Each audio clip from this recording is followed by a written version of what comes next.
প্রথম ম্যাচে half century করে ম্যাচ জয়ী ইনিংস খেললেও দ্বিতীয় ম্যাচে পারলেন না সাকিব আল হাসান। দুবাইয়ের পরপর 2 উইকেট পড়ে গেলে এবারও 5 নম্বর পজিশনে ব্যাটিংয়ে নামেন। হোবার্ট হেরিকেন্সের বিপক্ষে ব্যাট হাতে আবারও জ্বলে ওঠার আভাস দিলেও 7 রানের বেশি করতে পারলেন না। আগের ম্যাচে 58 রানের অপরাজিত ম্যাচ জয়ী ইনিংস খেলতে পারলেও দ্বিতীয় ইনিংসে একটি 6 হাঁকিয়েই সাকিবকে থামতে হয়েছে মোহাম্মদ নবীর বুদ্ধিদীপ্ত বোলিংয়ের বিপক্ষে পরাজিত হয়ে।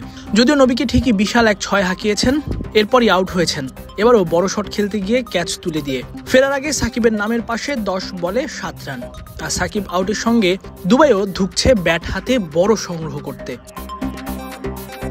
এই ম্যাচেও দুবাই 48 রানের মধ্যে হারায় 3 উইকেট। যদিও ফাবিয়ান অ্যালেনের প্রথম বলেই দারুণ এক ডিফেন্স করেন সাকিব। পরের বলে সিঙ্গেল নিয়ে ওভার শেষে স্ট্রাইকে আসেন।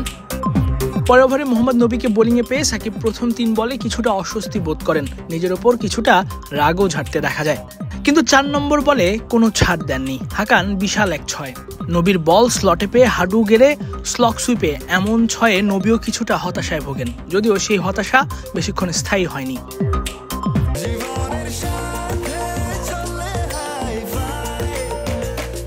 স্বাস্থ্যকর অল টাইম হানিকম, সব সময় অল টাইম হেলদি লাইফ। বুদ্ধিদীপ্ত বোলিং আর পেসের ভেরিয়েশনে কিছুটা ফ্লাইটের ডেলিভারি করেছিলেন নবী।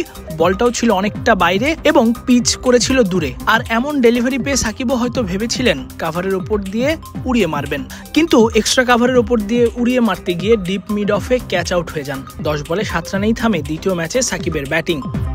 যদি এখনও সাকিবের বোলিংয়ের অপেক্ষায় থাকতে হবে বাংলাদেশি ভক্তদের। গত ম্যাচে 4 উইকেট নিয়েছিলেন, এই ম্যাচেও তার কাছ থেকে এমন সব উইকেটই চাইবে দুবাই।